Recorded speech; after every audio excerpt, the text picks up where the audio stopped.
बिस्मिल्लाहिर्रहमानिर्रहीम। अस्सलाम वालेकुम। अपने लेक्चर नंबर 63 की तरफ चलते हैं और इस लेक्चर के साथ ही हम यूनिट नंबर 7 जो कि इलेक्ट्रोकेमिस्ट्री पे बेस्ड था उस चैप्टर का हम एंड कर देंगे, ठीक है। क्योंकि हम सारे टॉपिक्स डिस्कस कर चुके हैं, सारे टॉपिक्स हम पढ़ चुके हैं और आज जो है हम एक्सरसाइज देखने वाले हैं। तो सीधे चलते हैं एक्सरसाइज की तरफ। पहला जो क्वेश्चन है वो होता है ब्लैंक्स का, ठीक है। तो fill in the blanks with appropriate words.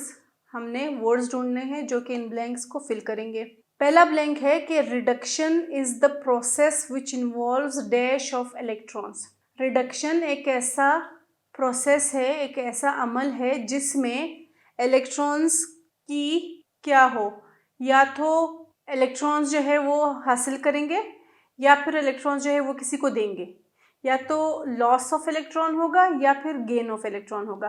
तो आप थोड़ा सा अगर रिकॉल करोगे ऑक्सीडेशन रिएक्शन और रिडक्शन रिएक्शन को, तो आपको पता है उनके चार डेफिनेशंस थे, लेकिन यहाँ पे सिर्फ एक डेफिनेशन के बेस पे हमसे पूछा जा रहा है इलेक्ट्रॉन्स से रिलेटेड। तो इलेक्ट्रॉन वाली डेफिनेशन अगर आप अगेन रिकॉल करो तो उसमें ये था कि लॉस ऑफ इलेक्ट्रॉन जो होता है वो ऑक्सीडेशन होता है और गेन ऑफ इलेक्ट्रॉन जो होता है वो रिडक्शन होता है, ठीक है जी। तो यहाँ पे हमारे पास क्या है, गेन ऑफ इलेक्ट्रॉन्स जो है वो हमारे ब्लैंक में आएगा, ठीक है। गेन का वर्ड यहाँ पे हमारे पास आ जाएगा इस ब्लैंक में, क्योंकि लॉस ऑफ इलेक्ट्रॉन तो नहीं हो सकता, क्योंकि लॉस ऑफ इलेक्ट्रॉन जो है वो टर्म जो है वो ऑक्सीडेशन की टर्मिनोलॉजी से।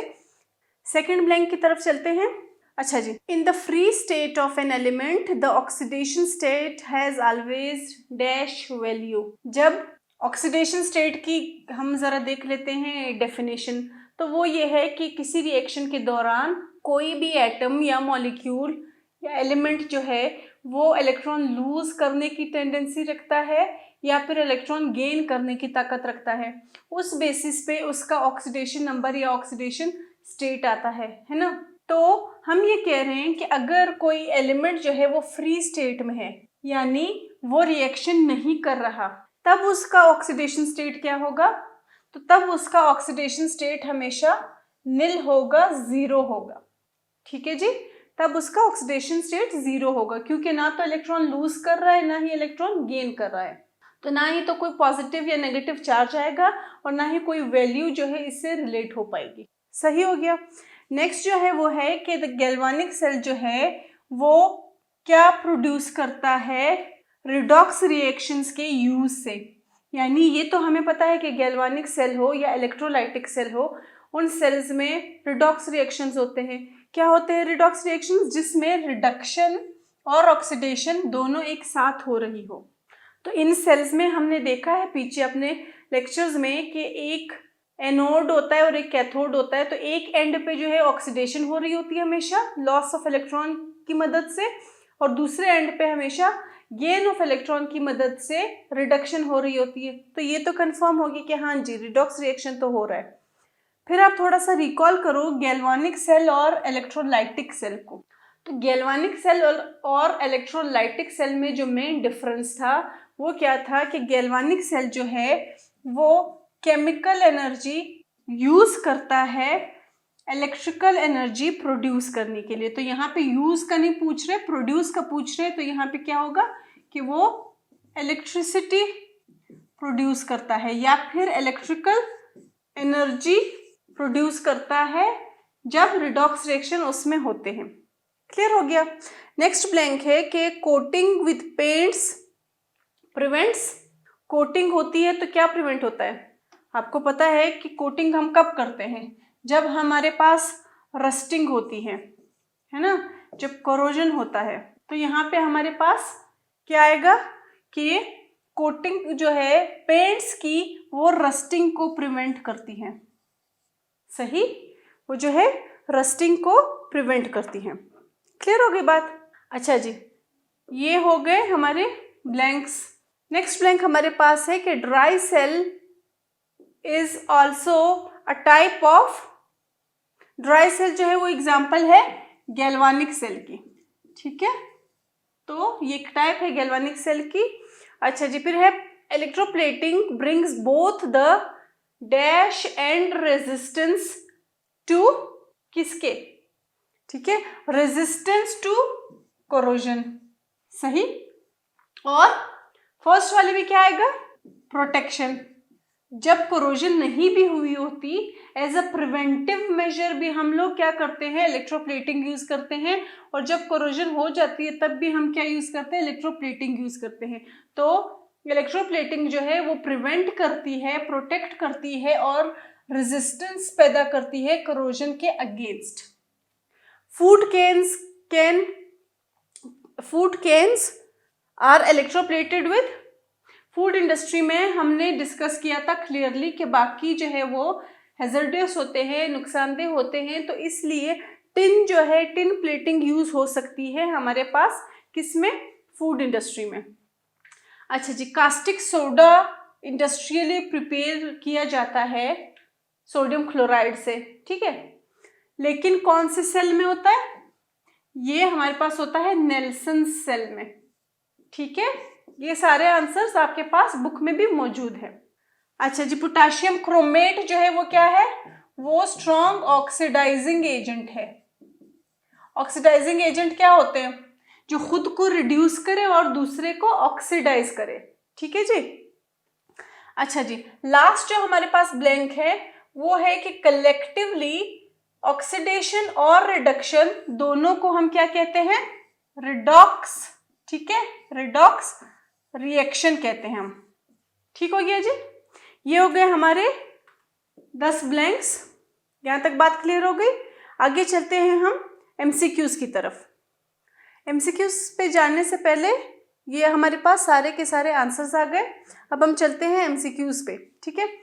एमसीक्यूज में जो पहला एमसीक्यू है वो क्या है कि सेमीकंडक्टर्स वो स्पीशीज होते हैं जो कि इलेक्ट्रिसिटी इजीली कंडक्ट करे, तो फिर वो तो कंडक्टर्स हो गए। इलेक्ट्रिसिटी इजीली कंडक्ट ना करे, ये ऑप्शन हो सकता है। Conduct electricity but not heat, नहीं। Conduct heat but not electricity, नहीं। ऐसे भी कंडीशंस होते हैं, लेकिन यहाँ पे इसका सेमीकंडक्टर्स के साथ कोई ताल्लुक नहीं है। सेमीकंडक्टर्स के बारे में हम ये कहते हैं कि वो इंसुलेटर्स और कंडक्टर्स के बीच कहीं स्टे करते हैं, यानी कभी कभार वो एज इंसुलेटर भी एक्ट करते हैं और कभी कभार एज कंडक्टर्स भी एक्ट करते हैं। तो जहाँ पे इलेक्ट्रिसिटी जो है वो आसानी से कंडक्ट ना हो, वो हमारे पास होते हैं सेमीकंडक्टर्स। अच्छा जी, नेक्स्ट है ऑक्सीडेशन।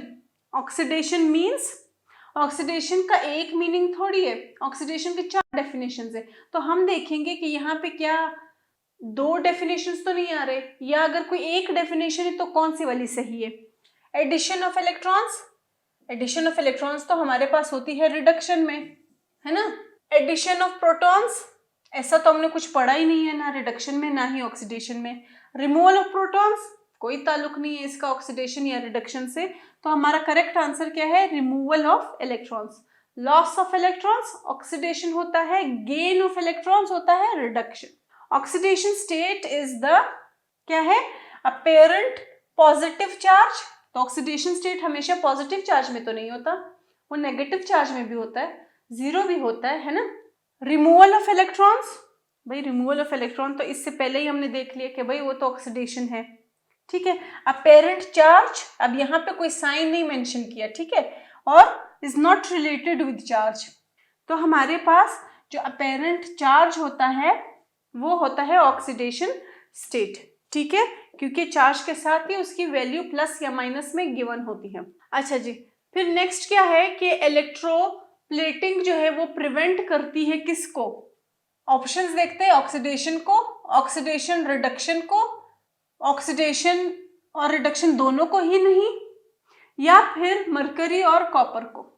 अब आप देखो बाकी जो सारे ऑप्शंस है वो तो आप पढ़ते ही, आपको अगर आपको इलेक्ट्रोप्लेटिंग की डेफिनेशन भी सिर्फ याद हो तो उसमें साफ साफ कहा जाता है कि एक मेटल जो कि खराब हो रहा है किसकी वजह से, कोरोजन की वजह से, उस पे दूसरे मेटल की लेयर को चढ़ाना, लेयर लगाना, उसको हम इलेक्ट्रोप्लेटिंग कहते हैं। तो ना तो ऑक्सीडेशन का मेटल्स के साथ कोई काम है, ना रिडक्शन का काम है, और ये ऑप्शन तो बिल्कुल ही आउट है। तो हमारे पास बच कौन गए, बी ऑप्शन बच गया जिसमें 2 मेटल्स मेंशन्ड है। तो इसका मतलब मेटल्स की ही इलेक्ट्रोप्लेटिंग होती है, ठीक है जी। और मेटल्स को ही प्रिवेंट करते हैं। लास्ट जो एमसीक्यू है हमारे पास वो है कि steel is the alloy of, ये भी आप रिकॉल करो इलेक्ट्रोप्लेटिंग, जिसमें कोरोजन प्रिवेंशन ऑफ कोरोजन जो है वो अगर आप पढ़ोगे तो आपको वहां पे मिलेगा कि स्टील जो है वो आयरन, क्रोमियम और निकल का एलॉय है, क्योंकि आयरन अकेले जो है वो रस्टिंग ज़्यादा होती है, उसमें कोरोजन ज़्यादा होती है, तो उससे प्रिवेंट करने का या उससे बचाने का एक तरीका ये भी है कि दो या दो से ज़्यादा मेटल्स कंबाइन होके एक स्ट्रक्चर बनाते हैं, एक प्रोडक्ट बनाते हैं जो कि कहलाता है एलॉय। तो स्टील जो है वो आयरन, मरकरी और कॉपर का एलॉय होता है। अच्छा जी, आ जाते हैं हम रीजनिंग वाले क्वेश्चंस पे। पहला क्वेश्चन है कि differentiate between oxidation number and valency. Oxidation number and valency, पहले हम देख लेते हैं कि इसके डेफिनेशन में क्या फर्क है। ठीक है, इन दोनों में बहुत छोटा सा स्लाइड सा डिफरेंस है। वैलेंसी के बारे में हम ये कहते हैं कि ये नंबर ऑफ इलेक्ट्रॉन्स हैं जो कि आउटर मोस्ट शेल में प्रेजेंट होते हैं किसी भी एलिमेंट के। ठीक है, जो कि आउटर मोस्ट शेल में प्रेजेंट होते हैं किसी भी एलिमेंट के।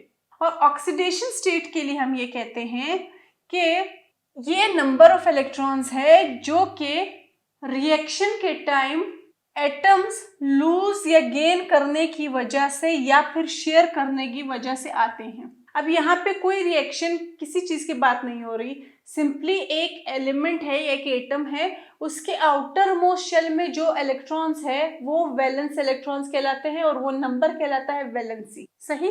और वैलेंसी दूसरा क्या होता है कि वो कितने बॉन्ड बना सकता है, ये चीज भी वो डिफाइन करते हैं। ठीक है, अब जैसे अगर हम कार्बन का देखें, ठीक है, कार्बन का देखें तो कार्बन का जब हम लोग बनाते हैं इलेक्ट्रॉनिक कॉन्फ़िगरेशन, तो 2 इलेक्ट्रॉन्स जो है वो पहले शेल में आ गए और 4 इलेक्ट्रॉन्स दूसरे शेल में आ गए, है ना। तो अब इसका अब 6 का नंबर पूरा हो गया, एटॉमिक नंबर। सही। तो अब ये जो 4 है ये क्या है, ये इसके सबसे बाहर वाले शेल में है, जिसको हम कहते हैं वैलेंस शेल, है ना। तो वैलेंस शेल में जो इलेक्ट्रॉन्स होते हैं वो कहलाते हैं वैलेंस इलेक्ट्रॉन्स, और जो उन इलेक्ट्रॉन्स की तादाद होती है, नंबर होता है, वो कहलाता है वैलेंसी। तो हम क्या कहेंगे कि कार्बन की वैलेंसी है 4। क्लियर हो गई बात। लेकिन हम ऑक्सीडेशन स्टेट में क्या कह रहे हैं कि जब वो रिएक्शन करते हैं, ठीक है, दूसरे एटम के साथ, यानी या तो वो इलेक्ट्रॉन्स लूज करते हैं या गेन करते हैं या फिर शेयरिंग करते हैं, किसके दौरान, रिएक्शन के दौरान, तब उन पे जो चार्ज आता है, इलेक्ट्रॉन की जो तादाद होती है, वो हमारे पास क्या कहलाता है, ऑक्सीडेशन स्टेट कहलाता है। अब इसके लिए हम सिंपल एग्जांपल अगर देखें, जो मोस्ट कॉमन एग्जांपल है हमारी सोडियम क्लोराइड की ले लेते हैं। सोडियम क्लोराइड में सोडियम के पास होते हैं 11 इलेक्ट्रॉन्स और क्लोरीन के पास होते हैं 17 इलेक्ट्रॉन्स। दोनों स्टेबल नहीं है, रिएक्शन कर रहे हैं, तो सोडियम अपना 1 इलेक्ट्रॉन दे देता है क्लोरीन को। अब सोडियम के पास हो गए हैं 10 इलेक्ट्रॉन्स और क्लोरीन के पास हो गए हैं 18 इलेक्ट्रॉन्स। तो इसने एक लूज कर दिया है और इसने एक गेन कर दिया है ना। तो लूज जब करते हैं तब भी साइन आता है और गेन जब करते हैं तब भी चार्ज आता है। तो अब सोडियम पे चार्ज आया +1 का, यानी इसने एक इलेक्ट्रॉन लूज किया है ना। और हमारे पास क्लोरीन पे चार्ज आया -1 का, क्योंकि उसने एक इलेक्ट्रॉन गेन किया है। तब ये जो +1 और ये जो -1 है, ये हमारे पास ऑक्सीडेशन स्टेट्स है। ठीक है, कि सोडियम जब रिएक्ट करेगा किसी के साथ तो इसका मतलब उसमें ये ताकत है कि वो एक इलेक्ट्रॉन जो है वो लूज कर सकेगा। तो नंबर ऑफ इलेक्ट्रॉन्स जो कि लूज हुए हो, गेन हुए हो या फिर शेयर हुए हो किसी रिएक्शन के दौरान, वो कहलाते हैं हमारे पास ऑक्सीडेशन स्टेट। इसके अलावा भी अलग डिफरेंसेस है। ठीक है, पहले डिफरेंस तो हम डिस्कस कर चुके हैं जो कि है डेफिनेशन की बेसिस पे। दूसरी जो डिफरेंस है वो हमारे पास है कि वैलेंसी पे इलेक्ट्रिकल चार्ज नहीं होता। वैलेंसी अभी जब मैंने आपको कार्बन की बताई तो मैंने उसमें कोई चार्ज नहीं बताया कि +4 है, -4 है, क्या है। ठीक है, लेकिन जो ऑक्सीडेशन स्टेट होती है, क्योंकि हम कह रहे हैं डेफिनेशन में ही कि भाई या तो लॉस या गेन या शेयर की वजह से होते हैं, तो इसका मतलब या तो प्लस या माइनस चार्ज लाजमी होगा, है ना। तो इस पे क्या होता है, हमारे पास इलेक्ट्रिकल चार्ज मौजूद होता है। दूसरा डिफरेंस हो गया। तीसरा डिफरेंस ये है कि ये नंबर ऑफ बॉन्ड्स बताता है कि कोई भी एलिमेंट या एटम कितने बॉन्ड्स बना सकता है। जैसे अभी मैंने कार्बन के बारे में बात की, तो कार्बन जो है उसकी वैलेंसी 4 है, इसका मतलब कार्बन 4 बॉन्ड बनाएगा। इसीलिए जब हम कार्बन का स्ट्रक्चर मीथेन में देखते हैं, ठीक है, CH4 हमारे पास है, तो कैसे बॉन्डिंग होती है, एक कार्बन 4 हाइड्रोजन के साथ बॉन्डेड है, तो इसका मतलब एक कार्बन के पास 4 बॉन्ड बनाने की ताकत है। तो वैलेंसी जो है, जो वैलेंसी का नंबर होता है, वो बॉन्ड भी बताता है कि वो कितने बॉन्ड्स बना सकता है, जबकि ऑक्सीडेशन स्टेट का कोई ताल्लुक नहीं है बॉन्ड नंबर बताने के, ठीक है। वो हमें अगर उस पर +1 +-2 कुछ है, तो इसका ये मतलब नहीं है कि वो इतने बॉन्ड्स बना रहे हैं, ठीक है। वो हमें बॉन्ड्स नहीं बताएंगे, सिर्फ हमें इलेक्ट्रॉन्स की तादाद बताएंगे। अच्छा जी, वैलेंसी किसी भी प्योर एलिमेंट की डिपेंड करती है नंबर ऑफ इलेक्ट्रॉन्स पे जो कि आउटर मोस्ट शेल पे होते हैं। यही बात हमने डेफिनेशन में भी की है। लेकिन जो ऑक्सीडेशन स्टेट होती है वो किसी प्योर एलिमेंट की हमेशा 0 होती है। वैलेंसी 0 नहीं होती किसी एलिमेंट की, ऑक्सीडेशन स्टेट 0 होती है। क्यों? क्योंकि वैलेंसी जो है वो फ्री फॉर्म में भी हमारे पास मौजूद होती है, और यहाँ पे ऑक्सीडेशन स्टेट जो है वो हमारे पास सिर्फ रिएक्शन करने पे आता है। तो इसलिए जब कोई एलिमेंट फ्री स्टेट में हो, यानी वो रिएक्शन ना कर रहा हो, तब जो है हमारे पास कोई भी नंबर ऑक्सीडेशन स्टेट का नहीं आता। क्लियर हो गई बात? नेक्स्ट क्वेश्चन पे चलते हैं। How electricity is produced from chemical reaction. Again हमारे टॉपिक से रिलेटेड है। कौन से topic? Electrochemical cells. Electrochemical cells में हमने 2 टाइप के सेल्स पढ़े थे, एक इलेक्ट्रोलाइटिक सेल और एक गैल्वानिक सेल। इलेक्ट्रोलाइटिक सेल में हमने ये कहा था कि हम इलेक्ट्रिसिटी प्रोवाइड करते हैं और एज अ रिजल्ट हमें केमिकल एनर्जी मिलती है। लेकिन यहाँ पे हमें क्या कह रहे हैं कि आपने केमिकल रिएक्शन करना है और इलेक्ट्रिसिटी प्रोड्यूस करनी है। तो ये किस टाइप में है? ये गैल्वानिक में। गैल्वानिक में हम केमिकल रिएक्शन करते हैं और एज अ रिजल्ट हमारे पास इलेक्ट्रिसिटी प्रोड्यूस होती है। तो हम क्या कहेंगे कि बैटरीज जो है वो बेस्ट एग्जांपल है कि केमिकल एनर्जी को कन्वर्ट किया जाए इलेक्ट्रिकल एनर्जी में। और उस बैटरीज में होता क्या है कि 2 डिफरेंट मेटल्स होते हैं जो कि साल्ट ब्रिज से कनेक्ट किए जाते हैं, और ये सारा प्रोसेस होता कहाँ पे है? गैल्वानिक सेल में, जिसमें एक मेटल के पास ज्यादा टेंडेंसी होती है इलेक्ट्रॉन्स लूज करने की, दूसरे के पास कम होती है। तो as a result oxidation reaction होता है एनोड एक इलेक्ट्रोड पे, ठीक है, और रिडक्शन प्रोसेस होता है दूसरे इलेक्ट्रोड पे, ठीक है। तो इस लॉस ऑफ इलेक्ट्रॉन और दूसरे के गेन ऑफ इलेक्ट्रॉन से क्या होता है कि इलेक्ट्रॉन्स की मूवमेंट होती है, ठीक है। इलेक्ट्रॉन्स की मूवमेंट मतलब क्या? इलेक्ट्रिसिटी, ठीक है। तो इस तरह से हमारे पास इलेक्ट्रॉन्स जो है वो एक प्लेट से, एक इलेक्ट्रोड से जाके दूसरे इलेक्ट्रोड पे डिपॉजिट हो जाते हैं, ठीक है, दूसरे इलेक्ट्रोड पे डिपॉजिट हो जाते हैं, और as a result electric current जो है वो प्रोड्यूस होता है। तो इसकी एग्जांपल क्या होगी? हमेशा गैल्वानिक सेल्स होंगे, ठीक है जी। अच्छा, नेक्स्ट क्वेश्चन है, इलेक्ट्रिसिटी वैसे बाकी तरीकों से भी प्रोड्यूस की जा सकती है, लेकिन क्वेश्चन जो है वो हमारे चैप्टर के कॉन्टेक्स्ट में पूछा गया है, तो इसलिए हमारे पास जो आंसर होगा वो बैटरीज होगा, और बैटरीज में स्पेसिफिकली गैल्वानिक सेल में ये प्रोसेस होता है कि केमिकल एनर्जी कन्वर्ट होती है इलेक्ट्रिकल एनर्जी में। नेक्स्ट क्वेश्चन है कि ऑक्सीडेशन और रिडक्शन एक साथ कैसे होते हैं किसी भी केमिकल प्रोसेस में, ठीक है जी। तो इसको हम एक एग्जांपल के थ्रू समझा देते हैं। ऑक्सीडेशन और रिडक्शन जो है अगर साइड बाय साइड हो तो हम उसको कहते हैं कि वो रिडॉक्स रिएक्शंस हैं, ठीक है, और उसको हम रिवर्सिबल रिएक्शन भी कहते हैं, यानी ऑक्सीडेशन और रिडक्शन एक दूसरे के रिवर्सिबल रिएक्शंस भी हैं। तो इसको हम सिंपली एक एग्जांपल के थ्रू देख लेते हैं। हम अगेन इलेक्ट्रॉन वाली एग्जांपल लेते हैं कि इलेक्ट्रॉन जो है एक रिलीज करेगा और दूसरा जो है वो एक्सेप्ट करेगा। जो रिलीज करेगा उस एंड पे ऑक्सीडेशन होती है और जो एक्सेप्ट करेगा उस एंड पे रिडक्शन होती है, ठीक है। तो हम एग्जांपल देख लेते हैं। हमारे पास है कॉपर कॉपर रिएक्ट कर रहा है, यहाँ पे एक प्लस है, ठीक है, कॉपर रिएक्ट कर रहा है जिंक के साथ। अब क्या होता है कि एज अ रिजल्ट ये हमारे पास ओवरऑल रिएक्शन है, एज अ रिजल्ट हमारे पास कॉपर प्लस जिंक जो है वो आयनिक फॉर्म में कन्वर्ट हो जाता है, ठीक है। अच्छा जी, यहाँ पे ये प्लस जो है ये एज सब्सक्रिप्ट है, दूसरा जो है वो हमारे पास प्लस है रिएक्शन का, तो इसलिए हम इसको रिमूव नहीं करेंगे, बल्कि इनको स्लाइटली ऊपर होना चाहिए था, जैसे ये वाला भी ऊपर आएगा, ठीक है जी।